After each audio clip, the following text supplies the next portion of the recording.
तर पेपर फुटीमधील दोषींचे सरकारनं हात छाटले पाहिजेत असं बच्चू कडू यांनी म्हटलंय। पेपर फुटीवरून आमदार बच्चू कडू यांनी संताप व्यक्त केलाय। अभ्यास करून पेपर फुटल्यानं विद्यार्थ्यांच्या मनात अस्वस्थता असल्याचंही बच्चू कडू यांनी म्हटलंय। तर पेपर फुटी प्रकरणात जे सहभागी आहेत त्यांचे हात छाटा असं आमदार बच्चू कडू यांनी म्हटलंय।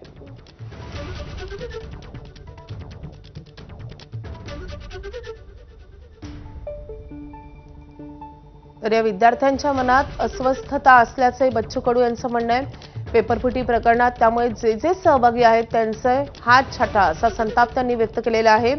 बच्चू कडू हे शिवसेनेचे आमदार आहेत। छत्रपतींच्या स्वराज्यात असं कसं चालणार असा देखील सवाल त्यांनी उपस्थित केलेला आहे आणि त्यामुळेच या सगळ्या प्रकरणात जे सहभागी आहेत त्यांचे हात छाटा असं म्हणत बच्चू कडू यांनी संताप व्यक्त केलाय।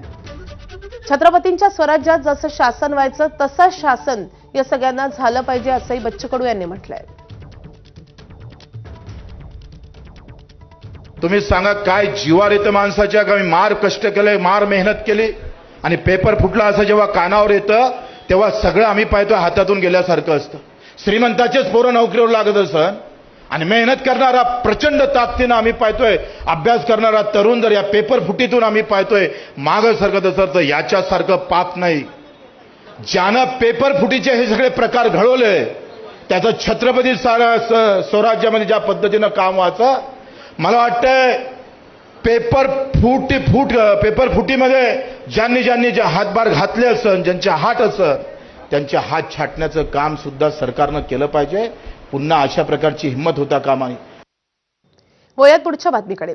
शिवाजी कोण होता या पुस्तकाचे प्रकाशक प्रशांत आंबी यांना धमकी दिल्याप्रकरणी महत्त्वाची माहिती समोर आली आहे। आमदार संजय गायकवाड यांच्या चौकशीला न्यायालयानं परवानगी दिली आहे। राजारामपुरी पोलीस